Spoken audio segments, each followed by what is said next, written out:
Happy New Year. The talk today is really a Dr. Larissa Maley creation, so I'm going to give her full credit for that.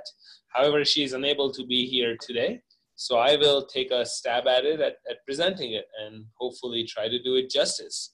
And the talk today, the topic is substance use disorder assessment and screening. And I can just advance here, great. There are no disclosures from either Dr. Maley or myself in the past or in the present. We're going to appreciate the importance of screening for substance use disorders and co-occurring psychiatric illnesses. Look at some recommended models for screening and assessment, and finally review some common screening tools that can be used in a primary care setting. So the point that I think we're trying to convey here is that, as everyone knows, substance use disorders are extremely common, and the extent of it is growing. Right, I was actually just looking at the UN World Drug Report from 2019 earlier today. Great reading, by the way. I highly recommend it. Comes out each year. It's public domain. Gives you all the trends in trafficking and use and treatment across the globe. And one of the things that was highlighted in the UN World Drug Report from 2019 was that not just in North America and the US, but also globally, just the prevalence of both alcohol as well as multiple substances of abuse is growing. At the same time, majority of people actually don't receive specialty addiction treatment. You know, if you look at study after study, you know, what percentage of adults actually get that specialty treatment, right? It's very few. You know, it's certainly under 10%. And according to some studies, about 1% of US adults actually even seek specialty addiction treatment annually. And over lifetime, about 11% of those that need treatment actually receive specialty treatment. So a vast majority of them, about 90%, do not. And there are many factors contributing to it. Of course, stigma, cost, lack of interest, and I think most importantly, lack of availability, as many of you, in Silver City or Gallup or even here in Albuquerque can attest to. That specialty addictions treatment, substance use disorders treatment, can be frustratingly difficult to come by. On the other hand, a majority of US adults, as well as children, do have a primary healthcare professional, right? Vast majority do see a healthcare professional, and a majority of those visits are primary care visits.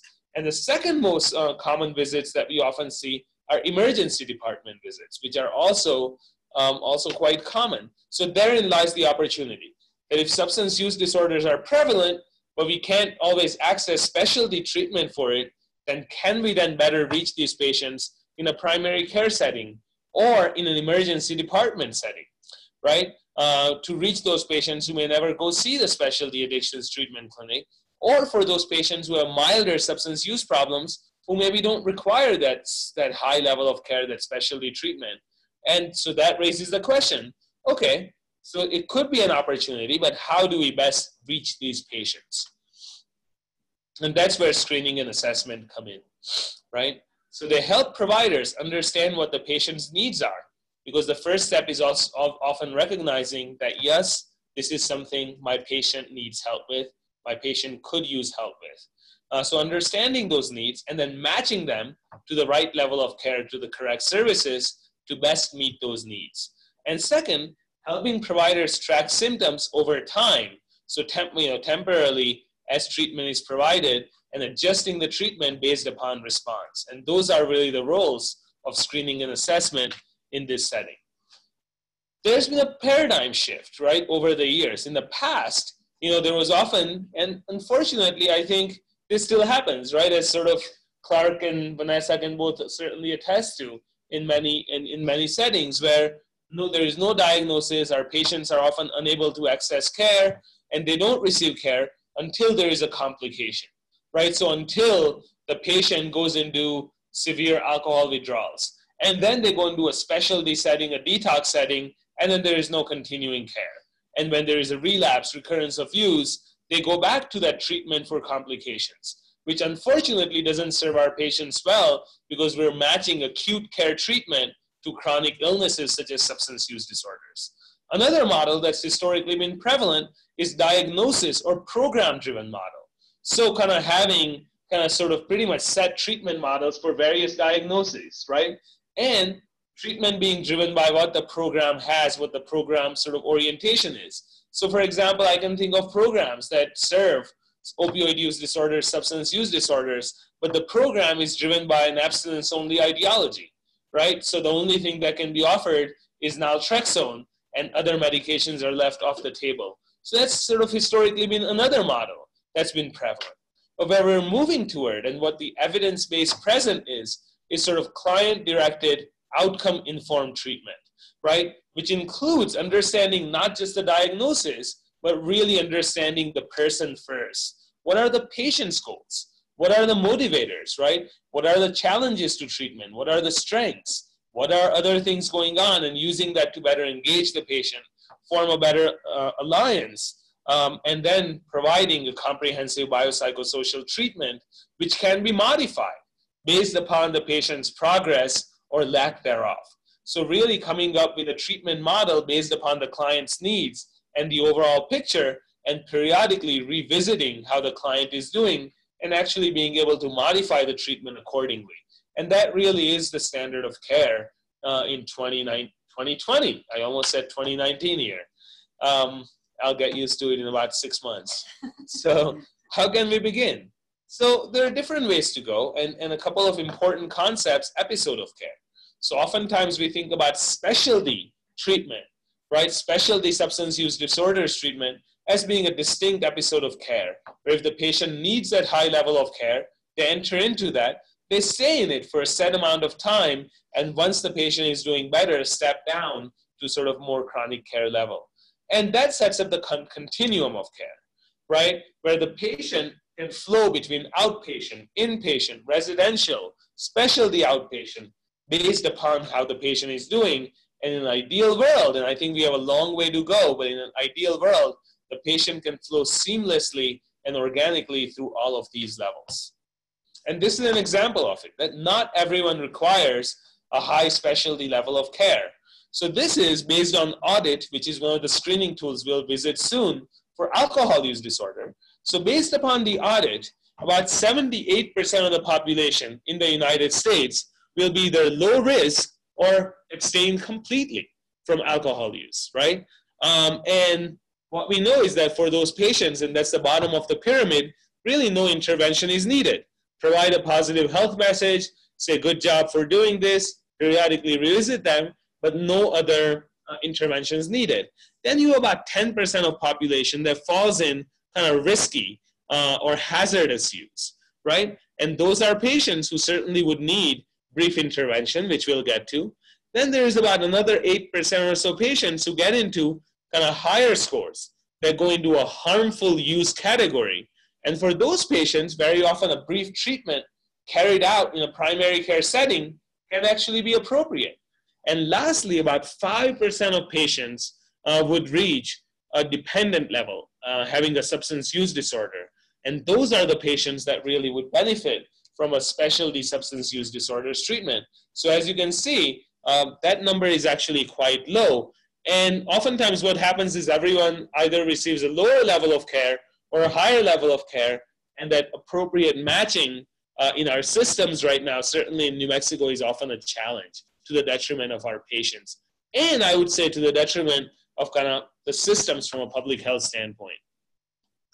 Transitioning a little bit, the ASAM criteria, which you often think about or you often hear about, were really devised to,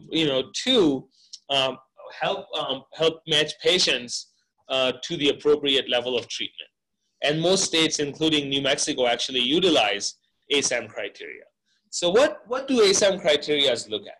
So again, going back to that model of care that we talked about, where treatment is not just diagnosis driven, but we look at a variety of factors, these are the dimensions that ASAM criteria look at: intoxication or withdrawal. So for example, a patient detoxing from alcohol, if they're already have a high CWAS score, they've got a prior history of delirium tremens or something like that, the withdrawal potential is very high. And ASAM criteria would almost encourage us that this patient needs a higher level of care. Biomedical, another example, sticking with that patient who's withdrawing from alcohol. So if the patient also has acute pneumonia, for example, we know from studies that if a patient is withdrawing from alcohol and has pneumonia, that person is significantly more likely to experience delirium tremens. So again, that patient may require a higher level of care. Emotional behavior, things like uncontrolled psychosis, uncontrolled depression, suicidality, treatment acceptance or resistance, right? So if the patient is motivated for treatment, accepting treatment, then maybe a lower level of care they may do well in. Relapse potential. What is the likelihood, to the best of your ability to understand the patient, that the patient may return to using? And finally, the recovery environment. Having a solid support system, having a safe, stable place to live, right? Having those good social networks all play into it. So in a ASAM criteria-driven assessment, you really are trying to understand all of these dimensions when you work with a patient, and using them, you then determine if the patient is okay for outpatient, intensive outpatient, medically monitored, or medically managed, which involves nursing staff and a provider on call available 24/7, which is kind of the most intensive level of care. And there are levels in between, as this slide demonstrates. So there are many levels, but you ultimately are looking at those 6 dimensions to determine it. And I would add one more thing to it. The other factor that often determines where the patient goes is the availability, right, within your community, within your system. So I know even at ASAP, where Dr. Jacobson and I both work, we often wind up seeing patients who actually would benefit from a higher level of care, such as clinically managed low-intensity residential services, or even high-intensity residential services. But unfortunately, because our clients often have such a difficult time accessing those levels of care, we wind up doing the best we can and treating them in our outpatient program. Okay, so I'm kind of going to go forward.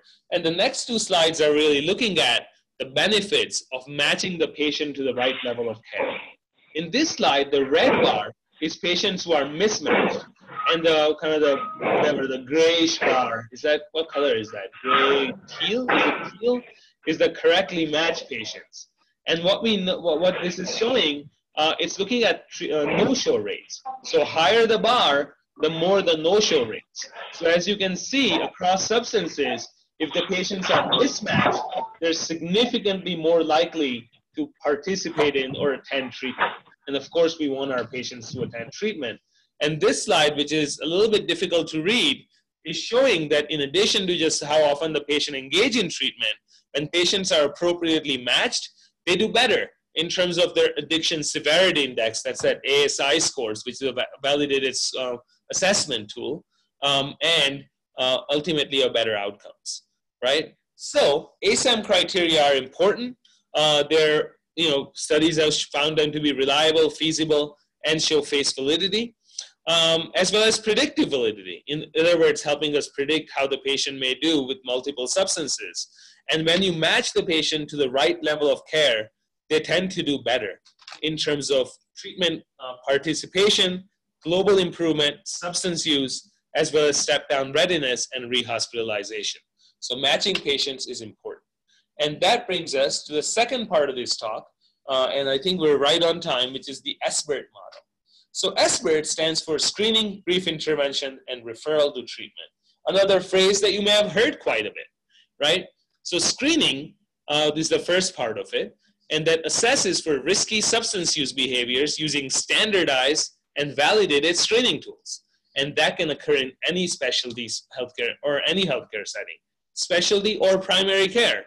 Brief intervention is exactly that. So for patients who may be showing a risky pattern of use, but haven't really gone on to develop hazardous use or use disorder, a brief intervention helps engage the patient and help the patient understand how risky substance use can lead to a variety of health consequences and provides feedback on current use. And finally, it's a referral to treatment, where again, using the ASAM criteria, if the patient does require that higher level of treatment, she or he is matched to the appropriate level of care, right? So that really is the idea. Some of the key components of SBIRT include, again, screening, and then providing the patient immediate feedback using what we know, right? Understanding the patient. What are their views of use? What is their readiness to change? What are some barriers? What are some goals? And using that to understand the patient and then advising the patient in clear but respectful terms to decrease or abstain from substances. So there is often a part of ASBIRT where you as a provider are stepping out and saying that I as your provider really recommend that we work on cutting down your drinking, for example. And then you go to the next step, which is working on how might you do it? What is your goal? Can we come to an understanding? And what steps, what behavior change skills can we learn that may help you reduce substance use and chances of negative consequences, and following up periodically.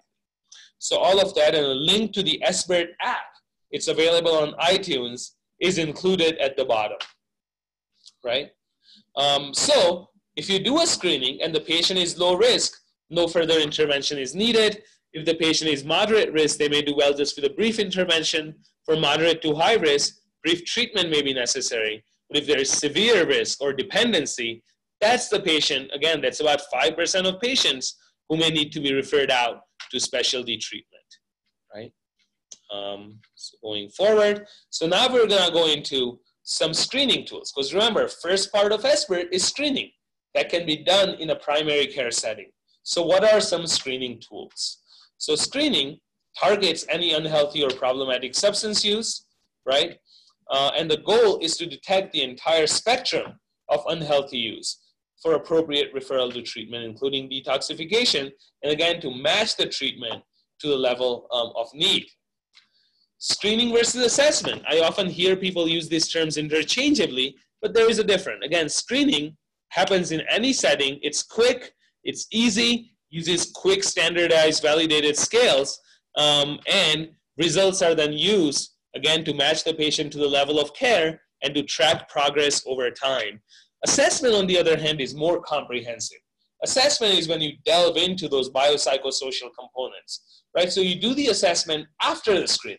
So an example of it might be that a patient comes to your primary care clinic.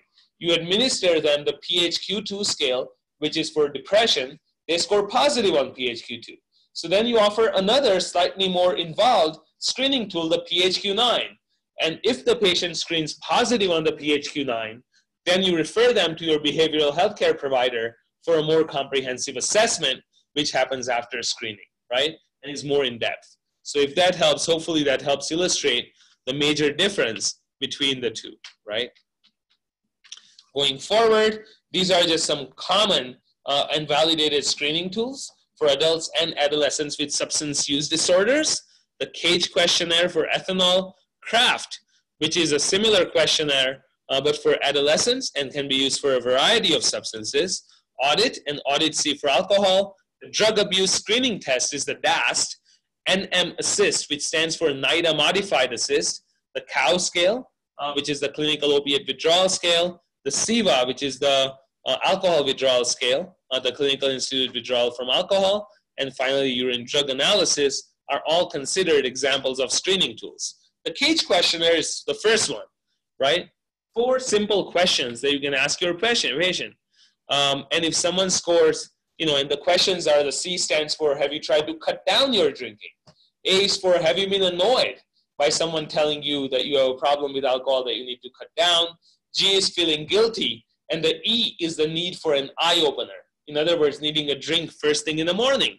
You ask just those 4 questions, and if someone scores over 2, it's actually suggestive of a lifetime diagnosis of substance use disorder. And we can use that to identify possible substance use disorders, but not the whole spectrum. Below it, we have included the standard drinks. Right? This happens to me all the time. I ask them how many beers they drink, and someone says, I drink 2 beers. But then I ask them, what do you drink? And they're drinking 16-ounce cans of 8% alcohol beer, right? Which is actually quite a bit more than 2 standard drinks. So below it, we've included some common, what's considered a standard drink. So very important to convert it to that. This is the CAGE questionnaire. The next one, a really good validated questionnaire for alcohol, is the AUDIT, which is 10 questions, and even briefer version, which is the AUDIT-C, which is actually only 3 questions. It's the Alcohol Use Disorder Identification Test, which was developed by the World Health Organization, right? And AUDIT-C is just 3 questions, and it's actually validated.